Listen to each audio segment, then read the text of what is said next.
I'm Bryony. Hi, I'm Megan. Thank you for watching. We're both training officers in the Change That Lasts team at Women's Aid. Today we're going to discuss breaking the silence on domestic abuse. We're going to be providing an overview of what domestic abuse is, the impact that it can have on communities, and the impact that communities can have in challenging it. While this is a huge topic, we're going to provide a taster today of things to consider and then some signposts to next steps at the end. To begin by giving you a bit of an overview of what Women's Aid is, we started as a grassroots community movement and have since grown to a federation of more than 170 life-saving domestic abuse services.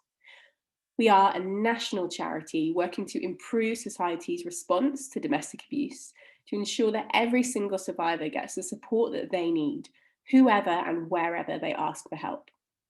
We keep the voices of women and children at the heart of the work that we do and respond to their needs. We believe that everyone can play a role in ending domestic abuse.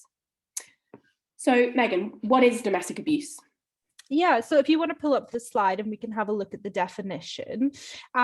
So if we look at that first part of the definition first, this is a cross-party understanding of domestic abuse. This is agreed sort of definition across the government, which is that it's any incident or pattern of incidents of controlling, coercive or threatening behaviour, violence or abuse between those aged 16 or over who are or have been intimate partners or family members regardless of gender or sexuality.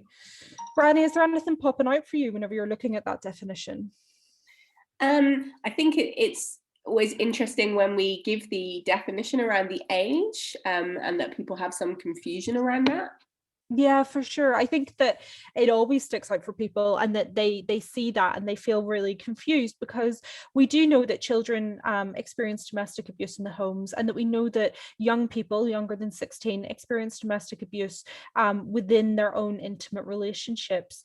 And so that can be quite misleading. And I just don't want anybody to feel that that's there to exclude anyone. Really, it's around how support is offered and who does what in terms of supporting younger people and children.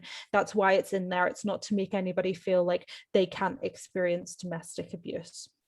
So if we have a look at some of the behaviours that fall under this umbrella, we have things like physical abuse, which I'm sure a lot of people are familiar with. It's often the first thing that people think about whenever they think about domestic abuse.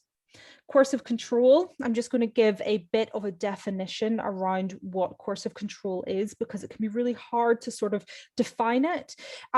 It's an act or a pattern of acts of assault, threats, humiliation, and intimidation, or other abuse that is used to harm, punish, or frighten. So that's one definition.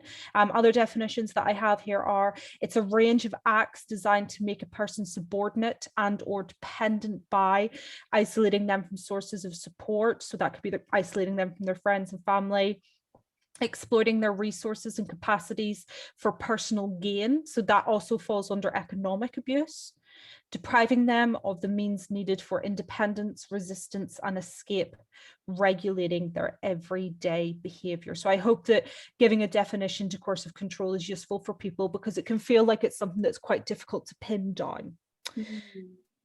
So there's also psychological or emotional abuse, which can have really severe impact on people in terms of their mental health or their self-esteem.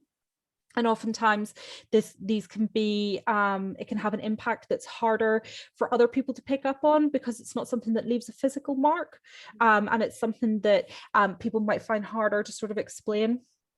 There's financial or economic abuse, which we've talked about. So that's quite common, unfortunately.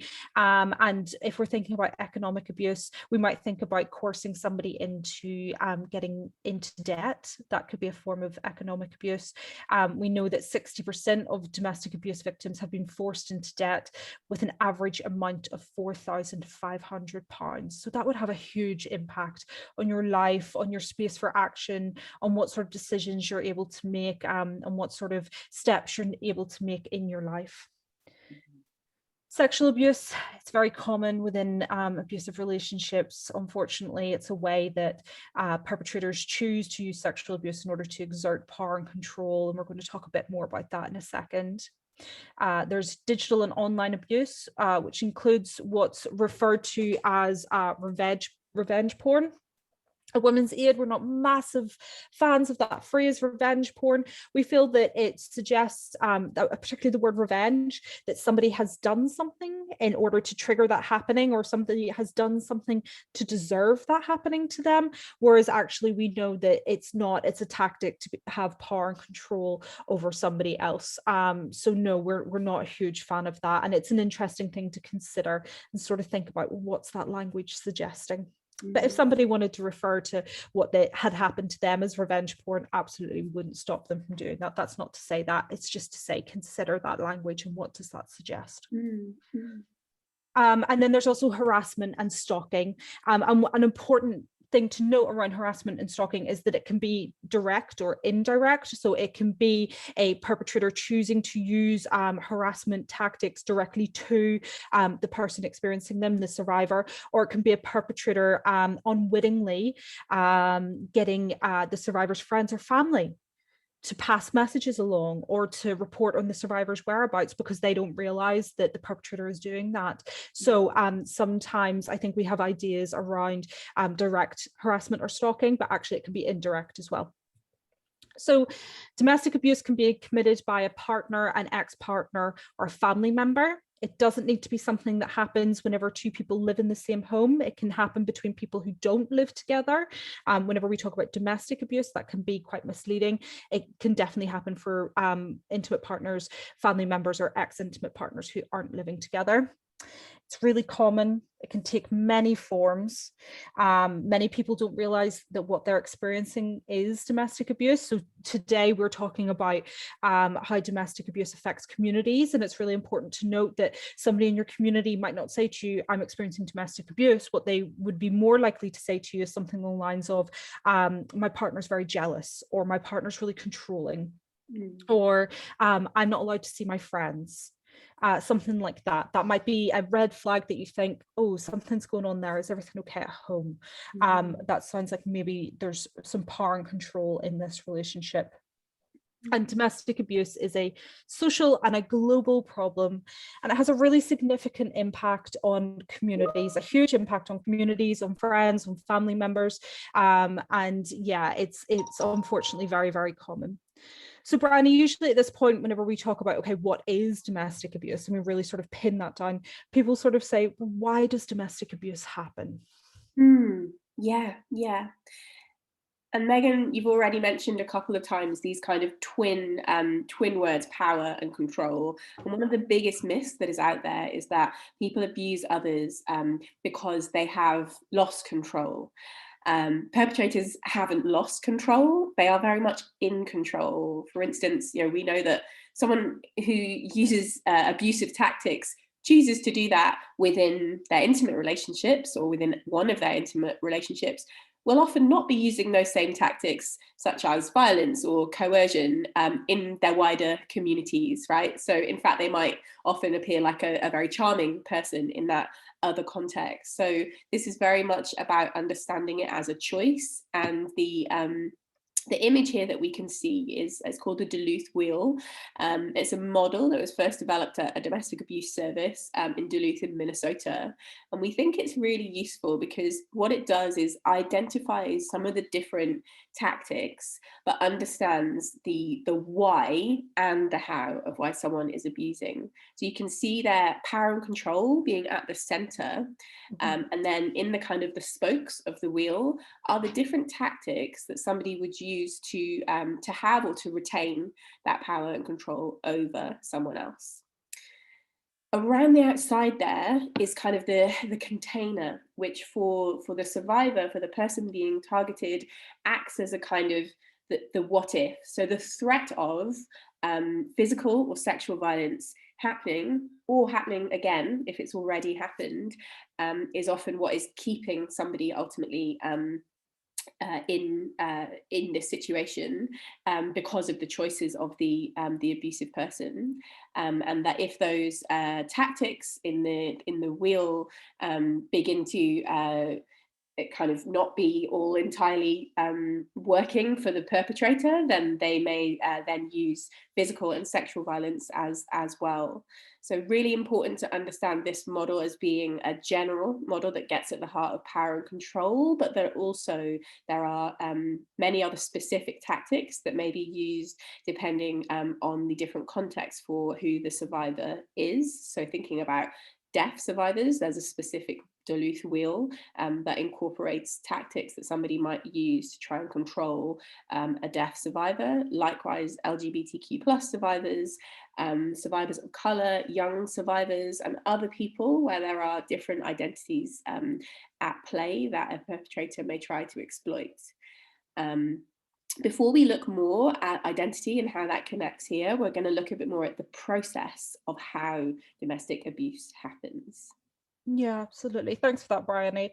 And in order to talk about the process, we're going to use this really wonderful quote from Lauren Laverne, who we're so thankful to for this quote, because it illustrates the process so well. So what she said is that what she remembers most about emotional abuse is that it's like being put in a box, and how you end up in there is the biggest trick. So maybe you think it's a treasure box at first. That's really important. You're in there because you're special. And soon that box starts to shrink. And every time you touch the edges, there's an argument. So you try to make yourself fit, you curl up, you become smaller, you're quieter, you remove any offensive parts of yourself, of your personality. You eliminate people and interests and you change your behavior, but the box still gets smaller and you think that it's your fault. So that's a really powerful quote around that experience and around that process. It demonstrates the fact that there is a process to an abusive relationship, and that people who choose to use abusive tactics usually don't choose to use those right at the start of the relationship. In fact, they're usually quite charming in order to bring that person into the relationship, and they will not choose to use abusive tactics all the time in the relationship. So there's still moments where a survivor can feel love, and that can be really confusing for a survivor. And I'm about to talk about barriers and talk about that a bit more. So anybody can experience domestic abuse, and I believe that this sort of quote around the process really demonstrates that. Unfortunately, the best understanding that we can have of domestic abuse is that unfortunately it could happen to any of us, and that there is a process to it. So I mentioned barriers to accessing support or leaving an abusive relationship, and I mentioned love. So love is quite taboo. We don't talk about the fact that survivors feel love in relationships with somebody who's choosing to use abusive tactics, and they do, and we do need to talk about that because it's a big barrier, and it can support survivors to understand their situation a bit better if they know that. There's also things like minimization. So that minimization can happen directly from the perpetrator. I didn't do that. That's not what happened. It wasn't that bad.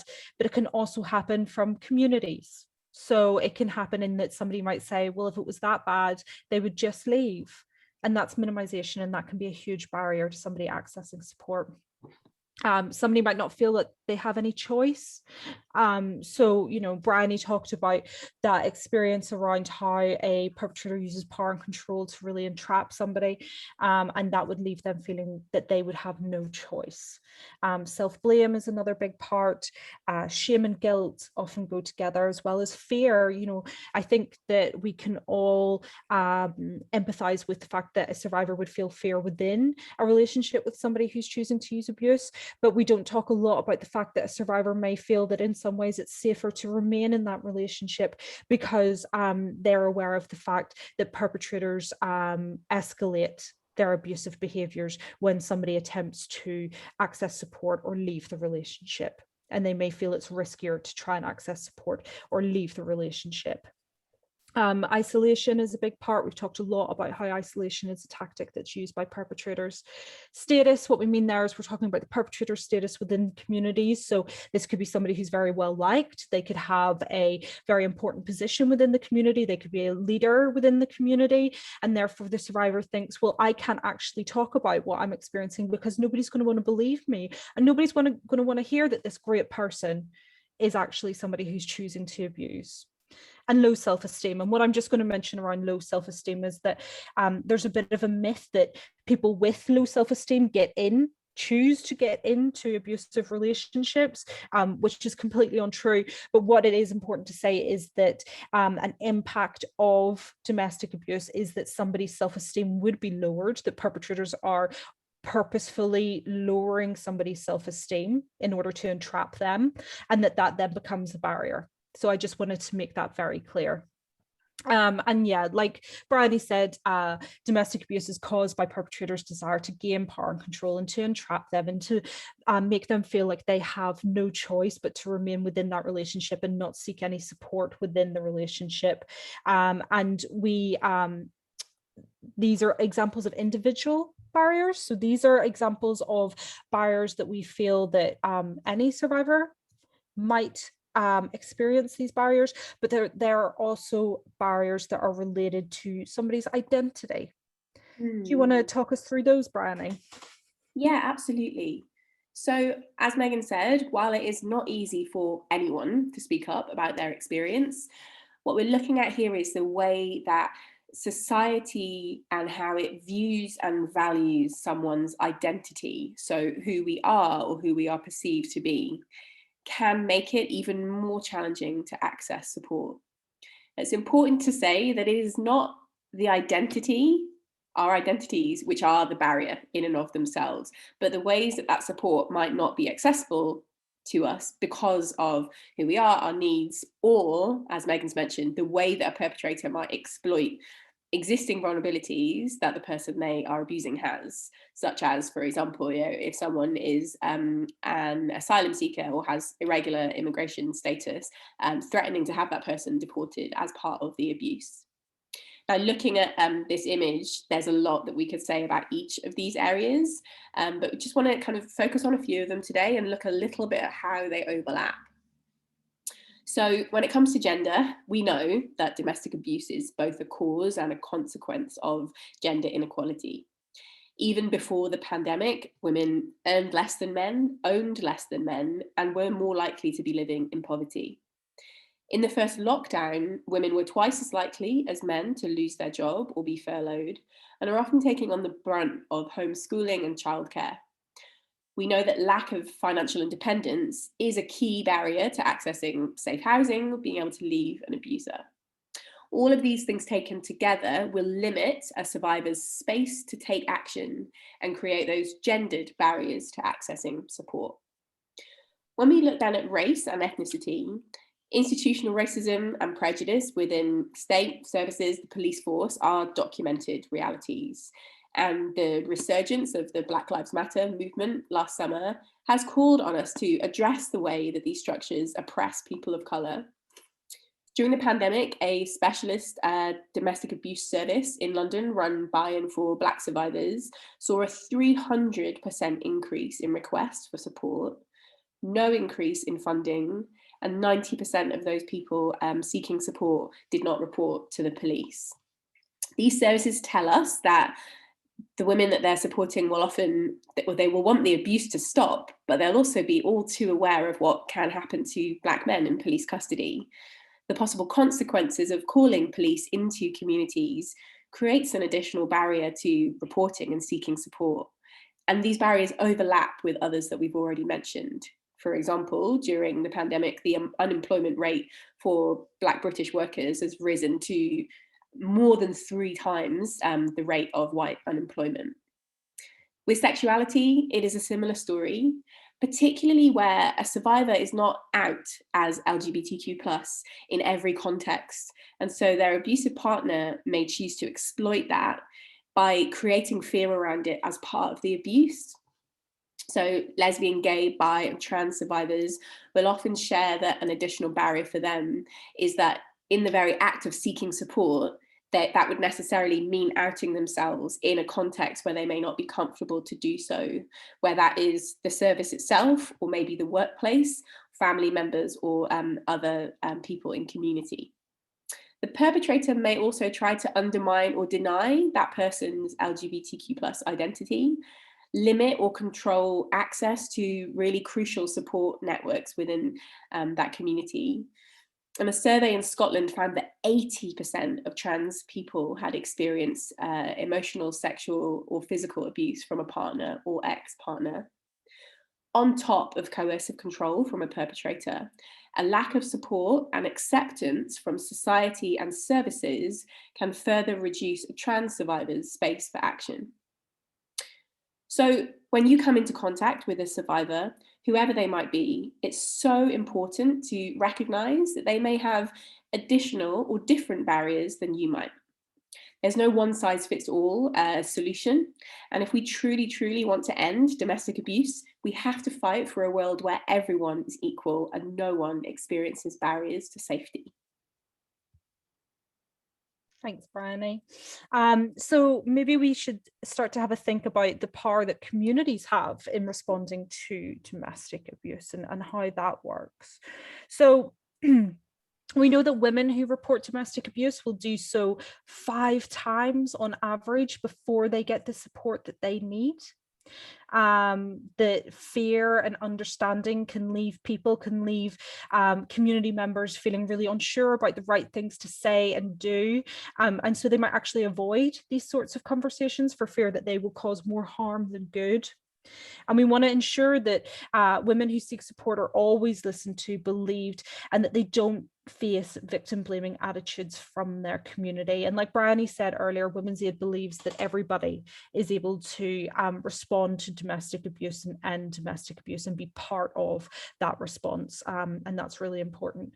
Just this quote that's here on the side: evidence shows that victims are more likely to contact friends or a family member for help and support before a formal agency. So community members, a survivor's community, is often the first people to know about what a survivor's experiencing. And in fact, perpetrators are relying on communities not stepping up in order to continue their abuse. So there's a quote by a trauma psychologist, Judith Lewis Herman, and it says, "In order to escape accountability for his crimes, the perpetrator does everything in his power to promote forgetting. If secrecy fails, the perpetrator attacks the credibility of his victim. And if he cannot silence her absolutely, he tries to make sure that no one listens." And I feel that that's a really powerful quote because I see that happen all the time. I see it happen in media and I see it happen in my communities all the time. Communities, when they step up, then stand up to challenge violence and abuse, bit by bit, this creates a society that condemns it, and it makes it easier for survivors to come forward. So the first step for communities is not expecting survivors to disclose to them immediately. The first step for survivors is creating spaces in which survivors feel like they can come forward if they want to, and that they will receive support as they want that to happen. We want to empower you as community members to create these environments and to demonstrate to survivors that they do actually have allies. And if you're watching this video, then you probably are somebody who wants to be an ally to survivors. And so we want to empower you to feel that that's something that you can do, and that you will be able to believe survivors and give them the right response, and that you're giving those messages across. So Bryony, what are some ways that people can do that, can create these kinder environments? There are many, many different ways.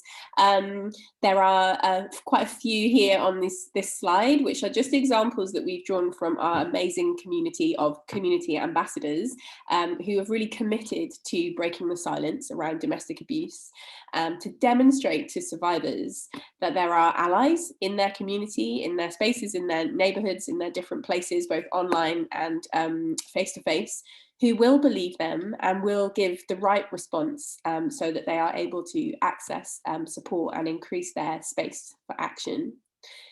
Even though if a survivor chooses not to share their experience with anyone, We may, by normalising conversations about domestic abuse, be planting a seed that we have no idea about and having a really strong impact on them. So there are some examples here that fall into, I suppose, a few different categories, providing and generating the kind of material financial support for often very overstretched, very underfunded local services is a great place to start. Looking up where your local service is, what it's called, can be a really good thing that you could do right after watching this video. In terms of making those connections, whether it's things like awareness raising gigs and events, sporting challenges, other ways to fundraise creatively. And then on another track, but very much related, is what we can do interpersonally and within our communities to challenge the context and the environment in which domestic abuse is happening. Now, that might look like challenging myths and stereotypes that we hear that come up, that we might see in the media, that we might see online, that we might just be having or hearing in conversation in social settings. Talking about this in as many different contexts as possible, again, to create spaces where people do feel able to come forward, or just maybe are a bit more aware that there are others who are conscious of domestic abuse and are committed to challenging it. So we are going to look now as really connected to the kinder environment is going to be about making sure that there are people within that environment who feel equipped to give a helpful response, which Megan's going to look at with you. Yeah, absolutely. And before I talk about this, it's really important to remind you all that this is very much a taster. This is just one slide. We're going to talk a bit about what sort of further training you can do. And I just want to really encourage you to consider that, because this is really not very in depth. But I just want to give a flavour. I don't want anybody to go away feeling like, but I wouldn't know what to do. So a helpful response, if somebody tells you, if a survivor tells you about their experience of a domestic abuse relationship, we've broken it down into 3 bits. So to listen, to believe, and to signpost. So remember, it's really incredibly difficult for survivors to talk about their experiences. One of the biggest things that stops them is this fear around not being believed or of being blamed. And so when somebody does decide to tell you, whenever they trust you and they want to tell you about their experience, it's really important that you respond in a way that helps them feel like they are being believed and that they're not being blamed. And that they, survivors tell us that what they want, it's not very complicated. What they want is to be listened to be supported, and they want to be enabled to make decisions for themselves. So just some practical tips around that. If somebody is telling you about their experience, always sort of think to yourselves, is this a good physical space for them to be telling me? Is there maybe a more private space that I could suggest for us to go to so that this person isn't being overheard by anybody? To listen actively to that person. So to really sort of, that can look like paraphrasing or reflecting things back or checking in that you've understood, really sort of just listen rather than thinking about, oh goodness, this is what I need to say next and I need to think about this, that, the other. Just give that person the time and the space to tell you what they need to tell you, and sit and truly listen to that person. That's such a powerful thing to do. So try to avoid any sort of sense of judgment or assumptions. Try to avoid assumptions. That can happen quite a lot for us unconsciously. And demonstrate empathy. And so empathy, just a reminder, is the ability to understand and share the feelings of another person. It's not a specialist skill. It's a skill that we're all able to use and access. And whenever you demonstrate empathy, it becomes the antidote to any sort of shame or guilt or blame that that survivor may feel. Make sure that you tell them that they're not to blame for the abuse that they've excuse me, the abuse that they've been experiencing, and that there's support for them if they wish to access it or when they're ready to access it. And when they feel listened to and believed, and whenever you validate their experiences, they're much more likely, survivors are, to continue to talk about their experiences and to continue to think about how they may want to access support. And if that's the case, then you can signpost them onto specialist organisations. And we're going to talk a bit more about signposts. In fact, actually, Bryony, you're going to talk us through that now, aren't you? I am. Yes, indeed. So really important there with that third one around signposting, that you're aware of your local Women's Aid service. As I mentioned at the top of the video, we're a federation, so there'll be a service local to you, and to know about the support that they can offer. So there's a few examples here of different kind of avenues that will enable somebody to access support in a way that feels right for them. So as an example, our live chat service, our web chat, sending an email if picking up the phone feels difficult. And then there are additional things like we have a survivors forum online for people that want to interact in that way with other survivors. There's a survivors handbook, which is a real kind of lots and lots of documentation that people can read through in their own time. Then there is the National Domestic Abuse Helpline, which is a space that is 24/7 advice and support for both survivors and survivor supporters, or anyone who's concerned about domestic abuse. And that can be checking out the directory that we have on our website is a really good place to start for accessing your local service as well, if you have questions for them. In terms of other related, really important services to be aware of, there's a really damaging myth that there are no services for male survivors. There absolutely are, and the men's advice line is one to be aware of. So that is for male domestic abuse survivors. Likewise, Gallup is the UK's specialist LGBT anti-violence charity, and they can provide that specialist support around domestic abuse, hate crimes, as well as sexual violence for LGBTQ+ people. And then Respect is for people who are concerned about their own behaviour and want to change. And it's really important to be aware, of course, that in an emergency that we call 999. Thanks, So, Bryony. yeah, absolutely. So as we come to the end of this session, I'm going to hand over to Megan to talk about what we can do next. Yeah, absolutely. So I already mentioned it, but there is further training that you can access as community members around responding to domestic abuse in your communities. That training is called Ask Me. And so you're able to access that training, and at the end you decide whether or not you would like to become a community ambassador off the back of that training and get involved in something maybe at a local level or a national level. So Ask Me, it's a free course. Like I said, it's for community members, so it's at that community level rather than for a professional who's thinking about using this sort of knowledge in their roles. And it's really about creating a world where abuse is no longer tolerated, and it ensures that survivors get the support that they deserve. And so during the training, we work together and we create sort of safe and supportive spaces where you can learn how to break the silence around domestic abuse, how to raise awareness around domestic abuse, and how to provide a supportive response to survivors. It covers a lot of what we've covered today. Today was really a taster session of that training, but it does go into things in much more depth, and it's much more conversational. So it's about us getting together as a group and really unpicking different things and thinking about the best ways to respond. And it happens in local areas. So there's quite a few local services who run this training. And we also offer some training at a national level as well. We won't be able to promise that we can train absolutely everybody, but we'd like to be able to offer the training to as many of you as possible. And so you can find further information about that training on the Women's Aid website. If you Google Women's Aid, Ask Me, you'll be able to pull that information up. And that's us, Bryony. It is, yeah. So we really hope you felt inspired by what you've learned today. Obviously, this is just the beginning. And we really want to make sure that we're kind of connecting with you. So please do follow us on social media and check out the many resources that are on the website.